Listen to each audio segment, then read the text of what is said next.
Bonjour, je suis Monsieur Nounours. Vous savez, j'ai été adopté par Peuple Solidaire, l'association, pour parler des femmes qui m'ont fabriqué en Chine. Aujourd'hui, j'ai du taf, c'est Noël en France. Tout le monde va dans les magasins. En plus des Nounours Made in China, il y en a plein alors. Heureusement, l'association Peuple Solidaire, elle m'a dit aujourd'hui qu'elle allait me faire rencontrer quelqu'un pour m'aider. Bonjour. Hello, Mr. toi Teddy Bear. Moi je suis Monsieur Nounours. Et vous? Je suis Debbie Chan de la SACOM.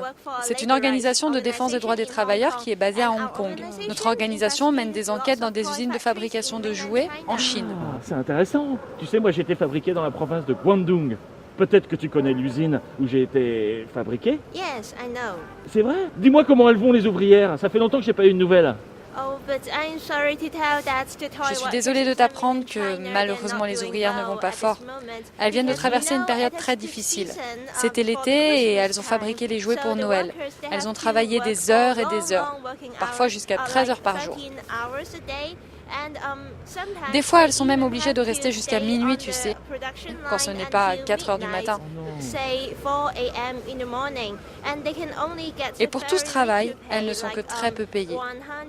Leur salaire varie entre 100 et 200 euros par mois. Quand elles sont malades, elles ne peuvent pas prendre de congé et n'ont en plus aucune assurance maladie. 80% des jouets fabriqués dans le monde, ils viennent de Chine. En plus, la majorité des gens qui m'ont fabriqué, c'est des ouvrières, des femmes. Pourquoi les patrons chinois, ils sont si méchants avec elles? En fait, ce n'est pas tellement les patrons qui sont méchants.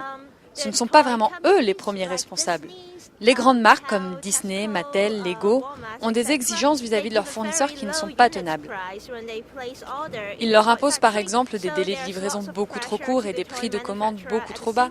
Ces exigences font qu'une véritable pression est exercée sur ces usines, qui forcément se répercute toujours sur les ouvrières qui travaillent en bout de chaîne.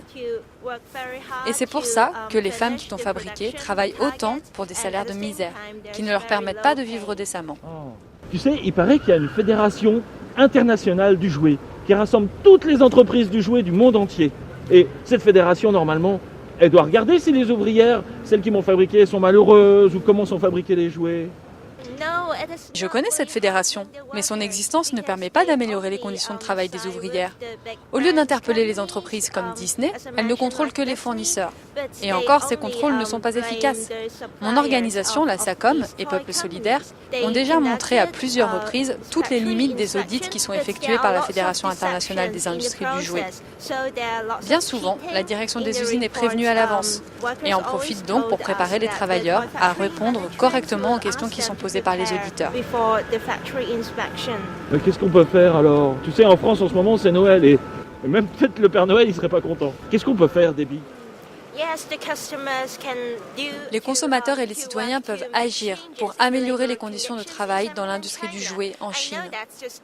Peuple Solidaire et la SACOM, dans le cadre de leur campagne C'est pas du jeu, lancent une pétition adressée à la Fédération internationale des industries du jouet, afin qu'elle exige de ses membres, les marques de jouets, qu'ils cessent d'exercer une telle pression sur leurs fournisseurs. Alors, les ouvrières et les ouvriers de l'industrie du jouet ne seront plus obligés de travailler sous cette perpétuelle pression et dans de telles conditions. Et leurs droits pourront enfin être respectés. Avec ça alors, on va pouvoir retourner dans les magasins de jouets, c'est super. Thank you, Debbie.